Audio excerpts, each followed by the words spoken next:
Okay. Okay, so I'm recording like just this going over things because this was our first test and everything. If you're in the room, I gave you a grade sheet and I also emailed you when I had corrected the test, and generally I'll do that so that you know I've posted that on your grade sheet. I can't give back the tests or do anything related to that. Until we've all taken the test. And I also generally have a help session that is a morning the next week, which would theoretically be Thursday, but possibly the test is being taken on Wednesday. So I might even do that Friday morning or Thursday morning. We'll kind of, or maybe the next week. But I will have a help session where I just go over anything and everything about the test because you will have access to your tests, not outside of the room, but in the room when you're studying for the final exam. Because although we have a luxury of time, there's a little badness in that because remember then your final exam you're taking in May is on everything that you did in September through May. Do you know what I mean? And so you have the opportunity at that help session to take your physical test. And when I go over things, you can make complete corrections or write in notes to yourself so that when you get back those tests in like April or May to review for the final, you have your corrected work. Does that all make sense? So that's what my procedure is as things go along. And then just because this is the first thing, and I have a couple years worth of work, and I did put yours, I was a little hesitant. Last year I had a super small section, so I did not post any of their stuff. And this is still along the smallish ends, but I think it's a good idea for you to be able to kind of do a little comparison right now. So I have 2 other years and our year and some information just to show you. On the first 2 slides, I just want to go through the present grade and the class mean. And for this one, this is actually the first year that we haven't all taken that test that very first togetherness time, but that's okay. So if you want to compare from 14, 15, here's where people's grades were. Oh, I take that back. I must have had somebody who hadn't done that all yet. Here are the grades, just so you have your grade sheet in front of you if you want to compare yourself to a couple years ago. And with a 0 in there still, the class mean was 73 and the class median was 80. And of course, we know that's probably because, this 0 is dragging down that mean, but the median is just that middle score. And so that kind of tells you that information. And then here's just another year. Here, everybody had taken the test, and then notice the mean and the median are just so much closer. And these were a little bigger sections, so you can kind of see. I'll go through this because the rest of this is just all the same before I show you yours. So I will have those optional class periods. I will start having them for particular sections or things. So if you would want to come, just let me maybe know ahead of time or email me or whatever, and you'll know what topics I'll be covering, or you can request topics. They ask me to have office hours, so I do. Our grading scale is right here. And maybe I will go to our class then. All the rest of that is the same. So we're kind of a small class. Here we are. Carter, I already talked to him. He hasn't taken anything yet. So again, our class mean and our mean is being dragged down, but that'll all improve. And you've also seen for a few of you, if you don't have your homework turned in, it's not a huge penalty, but it is 15% of your grade, and it can bring it down as you go. So this is a moment that I kind of just talk a little bit more about this. The tests and quizzes are worth 85%. The homework is worth 15. Attendance, participation, anything else we would want to count is just 15%. If you're you're getting dual credit. So in the high school, if your quarter grade is a C plus or lower, you can get a pass or fail on your high school report card only. And I wrote C teacher for details, but I'll usually go over that. For SMSU, so the first 10 days of class you register, but that's when you can drop also, and that's done. Drop the drop period is done. And so then withdrawing, you you can withdraw within the first 80% of days. And our day is, when I went in the SMSU website this morning, and our day to drop is April 4th. So I tell people sometimes we're a little like, ooh, I that didn't go as well as I thought, or I'm worried about that. But certainly you do not want to even contemplate dropping by SMSU until after the first semester of high school, the high school semester, because you know you have till April. So you just have to maybe learn how to do this, and that should be fine. And then just a little review of the tests and the quizzes.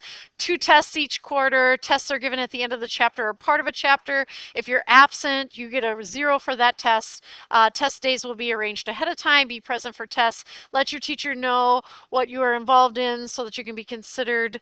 That can be considered in choosing the test days. 1 regular chapter test can be dropped at the end of the year for your SMSU grade. And then since I wrote that, and maybe I've updated it, this may not be from this year, I just pasted it from the other pages.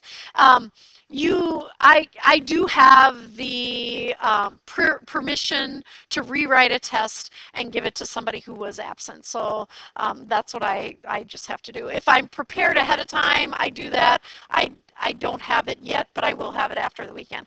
Homework is collected before tests for chapter or part of the chapter. Work will be expected to be shown for full credit. Sections should be labeled. If your work is on a separate paper, turn that in with your homework. If a student does not do well on the homework, it will not destroy your grade. However, it will reflect negatively on the test, which will drastically affect your grade. And then here's how I give credit. Essentially, 10, 10, 10, and just kidding, 10. That's right, I consolidated this. This is old. So you get 10 points for turning it in on time, and that means it's complete and turned in on time. Each section represented means that you have completed each section. Your work is shown, and um, is 10 points. And I go by, if I don't think you can look at the problem and just write the answer, then I'm saying you didn't show your work as you go. And then that one is the one that I've taken out, I think. And then any problems checked by the teacher are correct. And so I give a little leeway as I go through that. But I thought today was a good day to kind of just review that a little bit. Now we're going to look at quadratic functions and models. And we're going to look at quadratics a little bit more like they are the conic sections that we know they are. And so this is a cone that if you're not here, you can't see. Sorry about that. But conic sections, okay, I didn't write that word down, darn. Conic sections, I think the word cone is almost in there, right? Conic sections, it's a cone. So conic sections are all gotten by taking a cone and slicing it and looking at that surface. So a parabola, if I slice this, boom, up and down, and then I could pull that off, do you agree that that edge shape would be a parabola? And so a parabola is a conic section. We think much more easily if I chopped it horizontally, with the circle on the bottom, it would be a circle anywhere I chop it horizontally, right? And so a circle is a conic section. And then if you go through, like all the way through like that, and so then if you're listening to this, you don't know what that is, but at an angle kind of, and then you pull that cover off, then you get an oval. I was like, what do people call that? It's an oval, but it's an ellipse. I was going to say you get an ellipse, but I was like, do you even know what an ellipse is, right? And and then you can also get a hyperbola, but we'll talk about those later in the year. But I just want to say that a quadratic function is a conic section. And so you know a lot about quadratics, so you don't have to approach it this way necessarily, but this is what we're going to do. We're going to analyze the graphs of quadratics, write quadratics in a standard form that is probably new to you, and sketch graphs, and then find minimum and maximum values of quadratic functions in real life applications, of course. And so just, this is the graph of a quadratic function. Uh,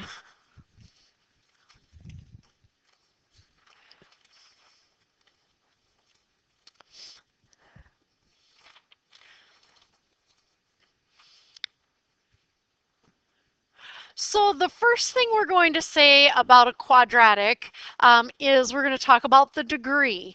And so I have some things written in here already. If a function is linear, it's like ax plus b, y equals ax plus b, or mx plus b, whatever you want to call it. But the highest power of the variable x is 1. And so a linear function has a degree of 1. And that constant is like x times x to the 0, because that is also 1.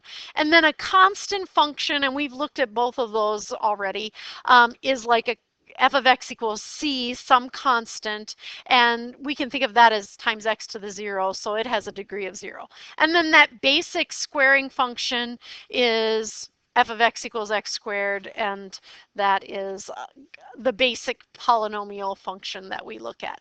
So this is maybe something you want to write down a little bit about, and more just so that you start to have a familiarity with a very generalized, more theoretical looking thing. As you move on in mathematics, we move a little bit more away from the concreteness. So the definition of a polynomial function: let n be a non-negative integer, and let a sub n minus 1, dot, dot, dot, down to a sub 2, a sub 1, and a sub 0 be real numbers. And it does say real numbers, so that's kind of important down the road. And with a sub n not equal to 0, the function f of x, which equals a sub n x to the n plus a sub n minus 1 x to the n minus 1, just kind of that n minus 1 is counting down, plus dot, dot, dot, everything in between. And then the last couple are a sub 2 x squared plus a sub 1 x, which is to the first, plus a sub 0, which is like times x to the 0. And that is called a polynomial function x with degree n. And I just wrote a little note here saying that, if you have a 0x to the 5th and then 7x to the 4th, then this would be the leading coefficient, 7x to the 4th. 7 would be the leading coefficient, and 4 would be the degree of that one.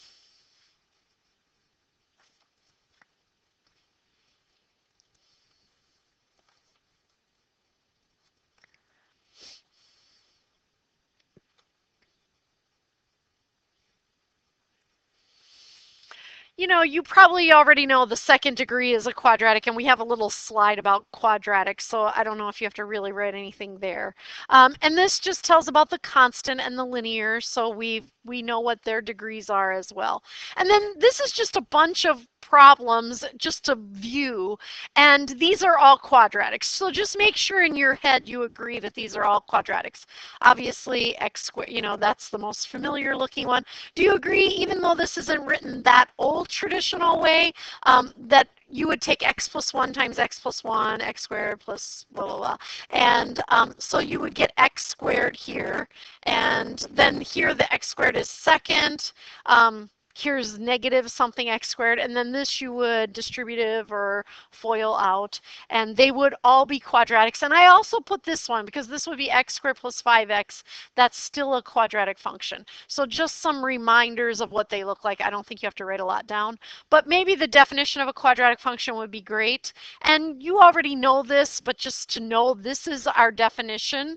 It says let a, b, and c be real numbers, and I did underline that because as I alluded to maybe a minute ago, eventually we have to kind of keep that in mind. With a not equal to 0, the function f of x equals ax squared plus bx plus c is called a quadratic function.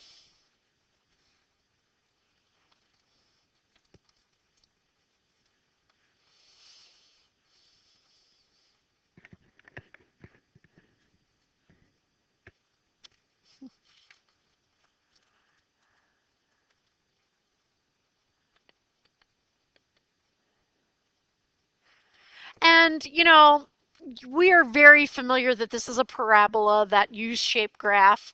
And parabolas, one thing maybe, maybe you're very used to just considering a parabola in a math class, correct? I mean, that's where you see it. But really, if you think of satellite technology, which is like huge in our world and our lives, the properties, the reflective properties of satellite dishes and flashlight reflectors and anything that's reflecting, maybe the headlight of a car. Think about this. I mean, which you probably don't think about, but when they're manufacturing a car or making a new model of a car, they have to think about when that light bulb is in there and you have that little reflective silvery back, right, of the light bulb, that it's going to shine like where you want it to shine, right? You don't want it to go straight down. You don't want it to go up too high, and the whole high beam, low beam thing. And that's all conic sections. That everything there is a conic section. Same with your satellite. We all know what are they called? Because there aren't that many of them, like bad spots, right? Where you lose reception and all that. Well, that's because these reflected waves are not, hitting where you are right now. And that's all based on conic sections, and quadratics are very much a part of that. So do you agree this is you would consider that maybe a standard form, right? In your previous life up till today. Right, that is your previous life up till today. So then this is just a couple slides we'll just look at, and we kind of did a lot of this already. An axis of symmetry happens, right? You don't even have to write about it now because trust me, I have another little like slide piece that's going to have all this good stuff on it. The axis of symmetry, that if the leading coefficient is positive, it opens up and the vertex is the lowest point or a minimum. If it has a leading coefficient that's negative, it opens down, and there's the leading coefficient is that ax squared. And so the leading coefficient here is 2. Do we agree with that? Yes, because it's of the highest power of x. And opens up and down and all that kind of stuff. And then the minimum or maximum, just more of telling us about that.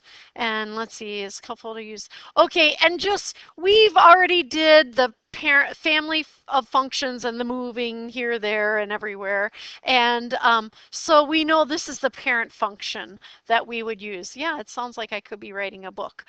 So for this first one, we'll just graph these three just as a little reminder. And we're stretching this vertically, or shrinking it vertically. In the 1/3 one, we're shrinking it. In the 2 one, we're stretching it. And just as a little exercise for ourselves, and I'll start with y equals x squared as my original. And so my expectation is we just know what these are. 0, 0, 1, 1. 2, 1, 2, 3, 4, 3, 1, 2, 3, oh, 9. And mine's always this way. And then I'll just reflect those across the axis, which is the y-axis, excuse me, which is the axis of symmetry. So there's our first one, y equals x squared. Okay. And then we're already used to kind of manipulating this in in those transformations. And I want you to think kind of ahead about your old standard form, how you would, do you see the transformations in there, maybe less or not, and we want to see them now. And then I'll use green for f of x. And so really, I want you to think in terms of this. If it's still 0, 0, correct? Because I'm just multiplying by 1/3. But then when I go to 1, instead of it being 1, it'll be 1/3 as high, right? Oh, I can almost do 1/3. And then in 2, instead of being at 4, it'll be 1/3 of 4, so like 1 and 1/3 or something. And instead of being at 9, it would just be at 3. 1, 2, 3. Oh, and then I probably could have gotten more there. And so like super there, sort of there, and 3. So it's going to have that much more like bowly looking shape as we go through that. And I was just going to look at mine to see if I plotted any more points. Oh yeah, I did. At 4 instead of 16, what's 16/3? Yes. 1, 2, 3, 4, 5 and 1/3. So I'll plot one more out there. And then what's our next number? 1, 2, 3, 4, 5. 25. 1/3 of that is, yeah, that's enough of them. So kind of going up. Ooh, I missed some dots there. And then for 2x squared, we're kind of doubling. Things are happening faster. So this was a vertical shrink for that one. And then this next one is going to be the stretch 0, 0, 1, 2. 2 instead of 4, it'll be at 8. And that's probably all I can get on there for that one.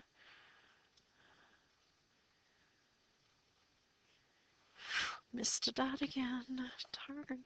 And that one will be blue, and that's a vertical stretch by a factor of 2.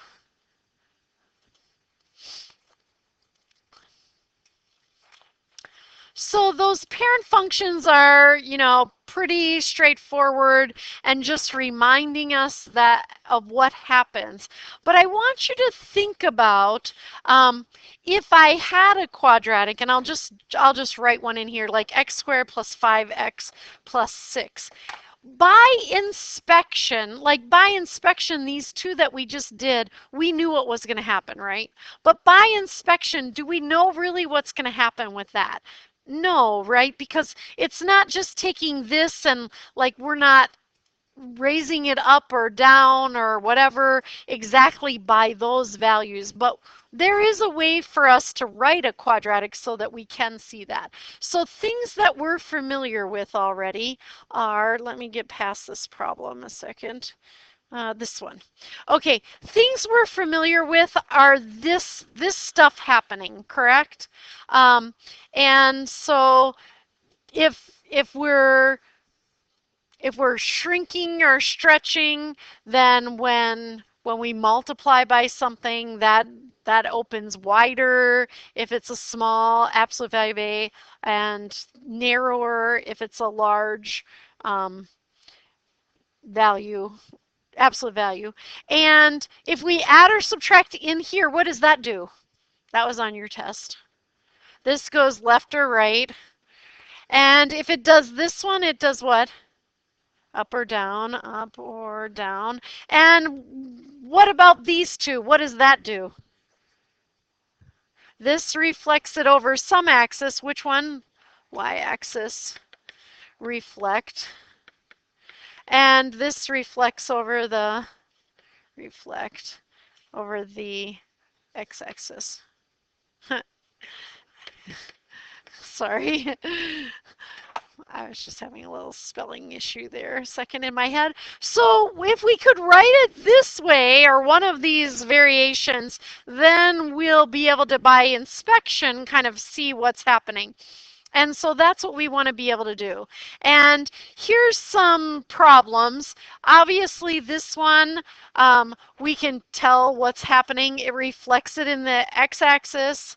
It does what there? Up one. And then look at this. This one does what with the 2?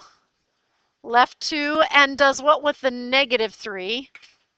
Down 3. And so think about that original parabola that's kind of in this gray color. And then if we go left 2 and down 3, there we are, right? So do you agree that I could FOIL that out, x plus 2 times x plus 2, and then combine like terms and subtract 3, and I could get it the old way, but this way actually tells us more information. And this is going to be our standard form. And not only that, but if this is x plus 2, our axis of symmetry is going to be when that is set equal to 0, and so when x is negative 2 is going to be our axis of symmetry. And look at this. Visually, if I know this version, can I know what the vertex is? Yes, so this is giving us something in vertex form, so we can inspect that, we can know what our transformations are, and we can know our axis of symmetry, and we can know our vertex just by looking at that. So 3 guesses what our new, standard form is going to be.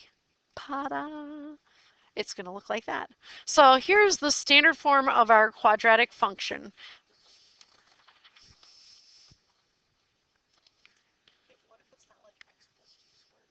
Yeah, we're going to make it. We're going to make it. Yes, because we know how to complete the square. And if you can complete the square, you can do anything. If you struggle with completing the square after the next day or two, you shouldn't struggle with completing the square. So you'll get better at it just because we'll do it a bunch. 3 times, like in the next couple slides. Okay, so the first thing we have to do is write this. This is our standard form of a quadratic function. So the quadratic function f of x equals a parentheses x minus h in parentheses squared plus k, a not equal to 0, just so that it is a quadratic. By the way, do you recognize some letters there that we used in the last chapter? H and K, which were the what in the last chapter? The center of a circle, and now they're the vertex of our parabola. Okay, so there's a, like little, ooh, how about that? And this is in standard form. So that's another kind of just vocabulary thing, because on tests and things, which are down the road again, I'll say, put this in standard form, and that's what I want to see. And the graph of the parabola, whose axis is the vertical line, so the axis is the vertical line at x equals h, and its vertex, color coding for you, is the point hk. And then, now this is why I said you didn't have to write that other stuff down ever in that other part, is because now it also says if a is greater than 0, it opens upward. Parabola opens upward. And if a is less than 0, the parabola opens downward. And so we're kind of used to that, but that'll just remind us.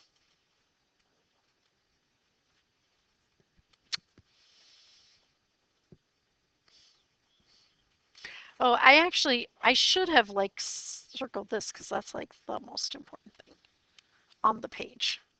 Oh, I did. Like that is like a supreme color coding for me. Sorry. Feeling very color coded. Oh, I I love color coding. Sorry.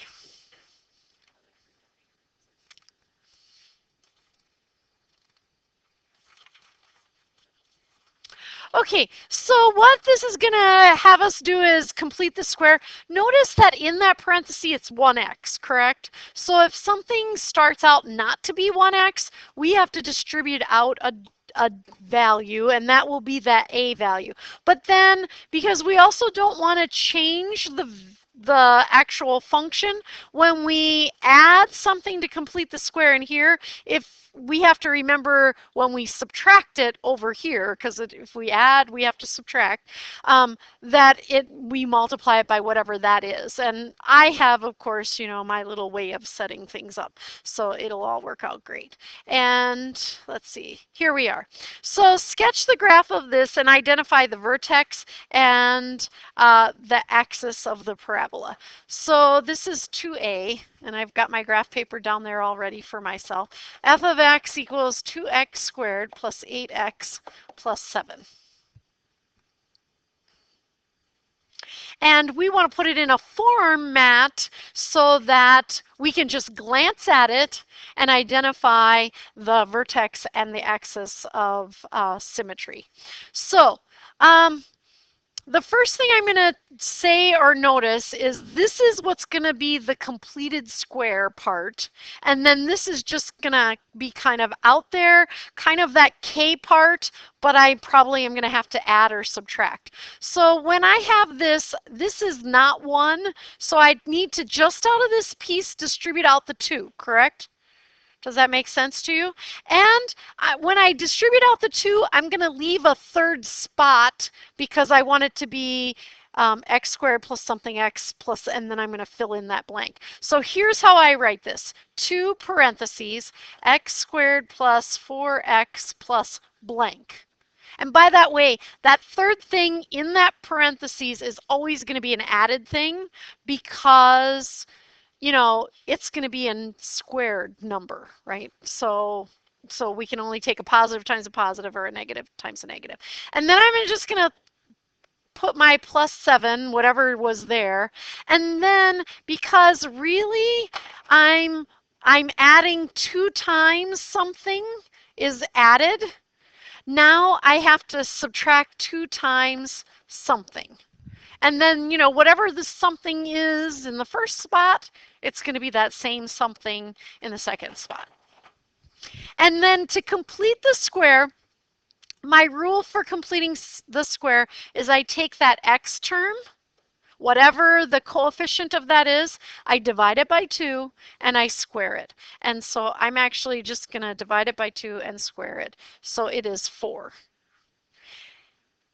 And I want to know that what the number is squared to just as I go. So when I put a 4 there and a 4 there, do you agree I'm adding 8 and I'm subtracting 8? And so all the black stuff, if I wrote it the way I wanted to, all the black stuff is the original, correct? Sort of, because I still have that black thing there. So all the black stuff is the original. And then if you look at it, the colored not black things, I have an added 8 and a subtracted 8, so life is good. So now I'm going to keep that 2 out here. Now that has to be a perfect square, and it should be x, and whatever is right there, I don't want to leave that there, but I'm going to point to it. Whatever is right there, that's the symbol that's going to go right here. So if that had been minus 4x, I would put a minus there. And then the square root of 4, which is this 2, goes right there, and squared. And then either in my head or if I have to write it down, what is that? I have plus 7 and minus 8, so minus 1, correct? Minus 1. And so this is f of x. So that's my process of completing this square. That's about as hard as it gets. The only little more difficult is if that's not divisible by 2, then you get a little fraction and everything. And maybe I have one like that. I can't remember right this second. So then I'm just going to write this standard form so that we kind of see that. F of x equals a x minus h in parentheses squared plus k. So for this, I need to figure out then my axis of symmetry.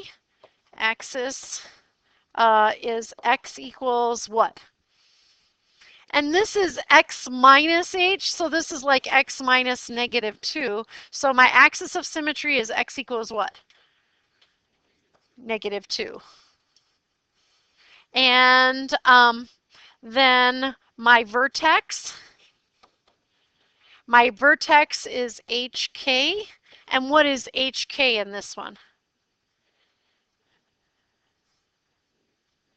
-2, -1. So there is a little trickiness on the HK thing, right? Because, you know, this one is the opposite sign, but that is whatever it is. But think about that whole left, right, up, down, right? It's following that. It's following that up, down, it just what is whatever it was, and left, right, it's kind of that opposite. And so that is -2, -1.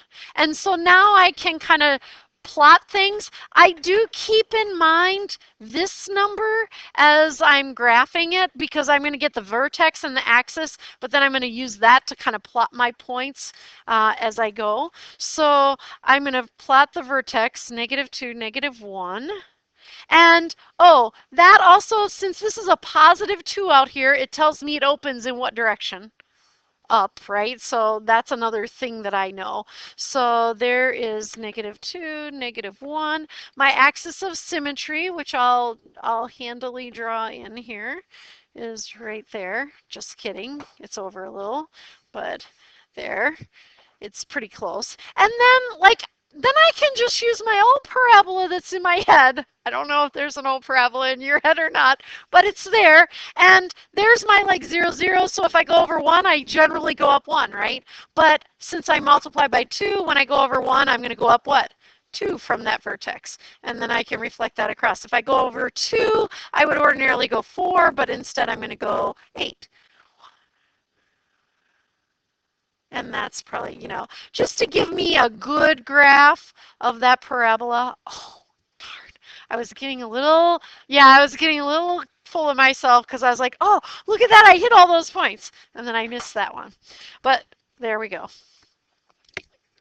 And so we do still want to like just put a couple of those in there points as well, just to kind of see where things are. Okay, you got standard form? Do you want to do another one together? Or are you ready to do it yourself? Together? Okay, well, we'll do it together. And you'll notice now that I'm in chapter 2, I actually have generally like a filled in slide as well. Okay, so here it is. Not a whole lot different than the last one, right? So I just the same kind of problem.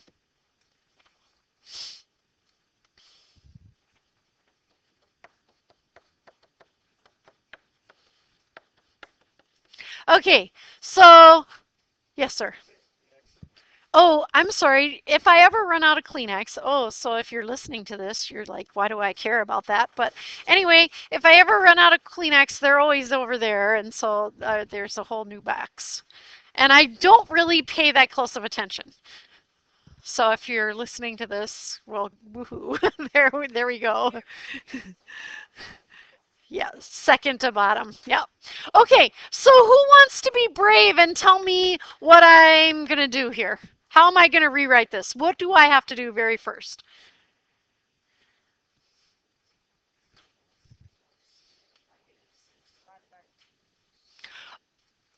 Before I have to, I need a parenthesis. I'm going to just say that.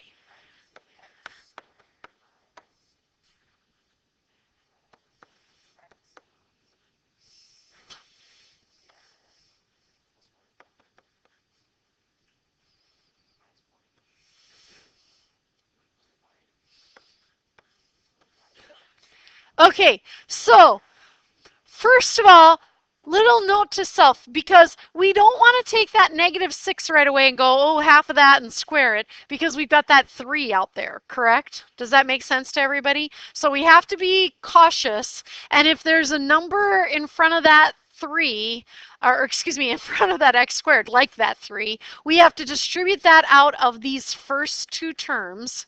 And then we have to add in our, going to have that extra term there. And so this is what we're doing. And then because we're adding 3 times this blank, we also have to subtract 3 times the blank. Now, what are we adding? 1, right?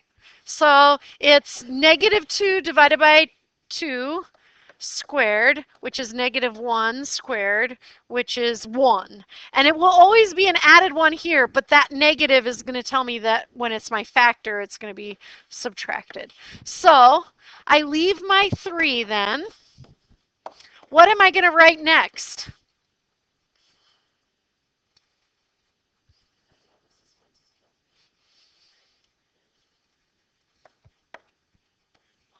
X minus 1. So the minus comes from right there, and it goes to right there. And then really this is the square root of that one. And so that should always be a perfect square. I'm going to get rid of those little marks because I don't really want them there. And then what do we have over here? Oh, yes, I didn't forget to write the squared part. And then what do we have over there? Plus 1. And so there's my f of x, which I kind of lost a little bit of space for. And so this is a x minus h in parentheses squared plus k. So what's my vertex?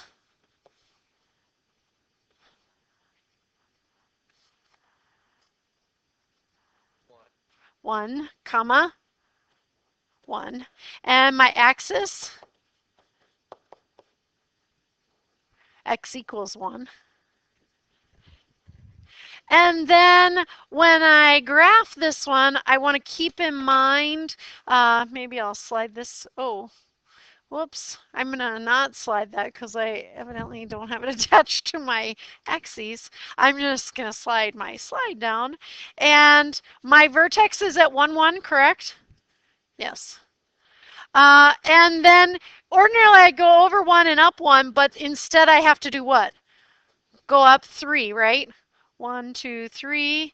And then if I go over 2, I would ordinarily go up 4. What's 4 times 3? That's 12. It's off there, and I've got that whole little deal going, so I'm not going to do anything with that. But I will put in, what should I put in? Oh, where did it go? There it is. I'll put in my, what's that called? Axis. And I'll reflect over that point, and then I'll draw in my parabola. There it is. Yeah, perfect. Well, maybe not perfect, but good enough. Happy. Okay. We do not have time to do quite the next one, but if you want to complete the square, you could, and I will put it up here and I'll write my big here. So that's it. And do you agree that's going to be a little easier than the other one? Yes. And does anybody notice anything font-wise that's weird about how I have that there? Because this is why I don't type a lot of things. Anybody noticing? What is it? My X's aren't the same. I don't even know why. Yeah, I don't know. And my subtraction really looks like a negative sign. But I can't control some of these things that I wish I could. Okay, well, have a great weekend. I'm saying that to the not here people.